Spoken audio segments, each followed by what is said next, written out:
aquellos tiempos no era más que un chiquillo de 10 años de edad. Había nacido y crecido en un pequeño pueblito. No era agradable, ya que en ese entonces tenía una cierta peculiaridad que a la gente no le agradaba.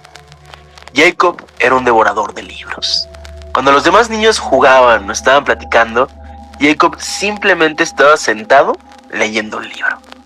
Pero esta característica no era aquello que era desagradable para los demás, sino que Jacob era una enciclopedia viviente en cuanto a ocultismo se refiere.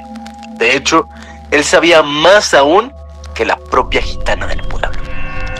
Pero como siempre le ocurre a una persona de gran potencial nacida en un pueblo pequeño, le queda muy chico para sus pretensiones.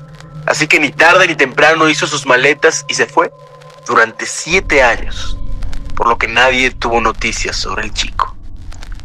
Durante el transcurso de este periodo, él ya se había convertido en un adolescente.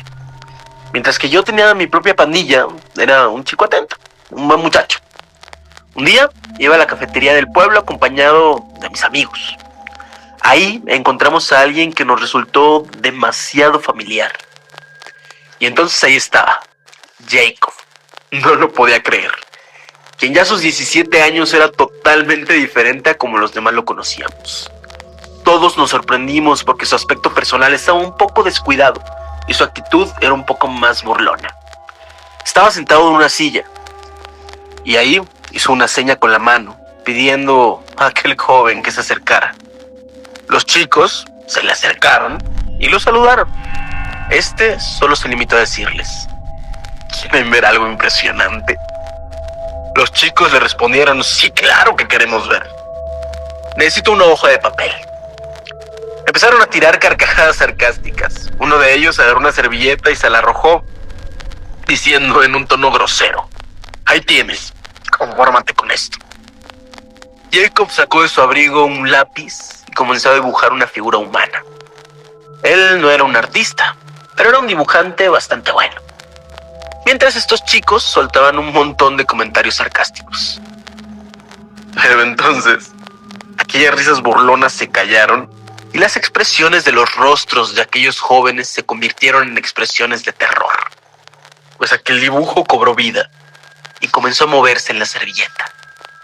Minutos más tarde, la pequeña audiencia de aquella cafetería se convirtió en una muchedumbre.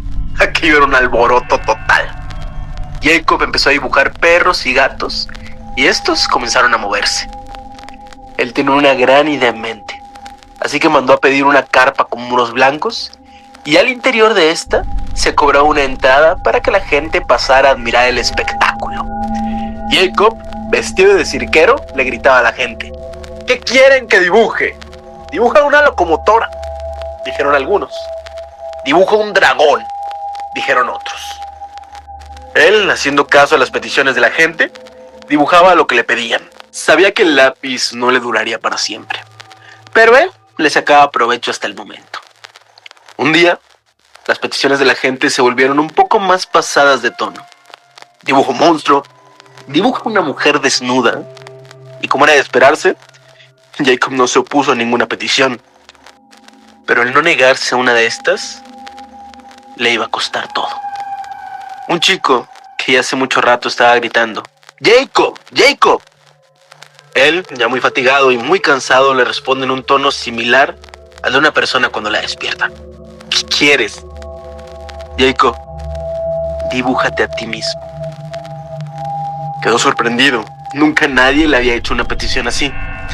Inocentemente pensó en que no habría problema alguno, pero esto sería un grave error. Así que comenzó a dibujarse en el muro, el mismo abrigo, el mismo peinado y complexión similar, etc. Cuando terminó de pintar su autorretrato en el muro blanco, los demás dibujos dejaron de caminar. Los minutos transcurrieron, parecían horas, y aquel silencio helaba la sangre. Cuando el Jacob dibujado tomó vida, de su abrigo sacó un lápiz, una versión del lápiz mágico de Jacob. Comenzó a dibujar una línea recta de abajo hacia arriba, muy larga, luego de izquierda a derecha, luego de arriba a abajo. El Jacob falso estaba dibujando una puerta. El Jacob real estaba atemorizado porque él sabía lo que pasaba, mientras que el público estaba anonadado con el espectáculo. Aún recuerdo este momento, por el cual, hasta el día de hoy, se arrepintió por toda su vida. El Jacob falso abrió la puerta y los dibujos tuvieron acceso a él. Entonces, dieron comienzo a una masacre total. Uno de los monstruos tenía la garra en la mandíbula de Jacob y tiraba de ella hacia abajo. Otro tenía su garra en el otro extremo de la boca e igualmente tiraba de ella, pero hacia arriba. Incluso, uno de los monstruos tenía las pezuñas en sus ojos, lo estaban desgarrando. El público corrió espantado. Todo se vino abajo. Y esa fue la última vez que todos vieron a Jacob Emory con vida. Días después de la masacre, la gente que pasaba por ahí enfrente comenzó a notar que algo había sido escrito en la pared. Decía: Jacob Emory recibió lo que merecía.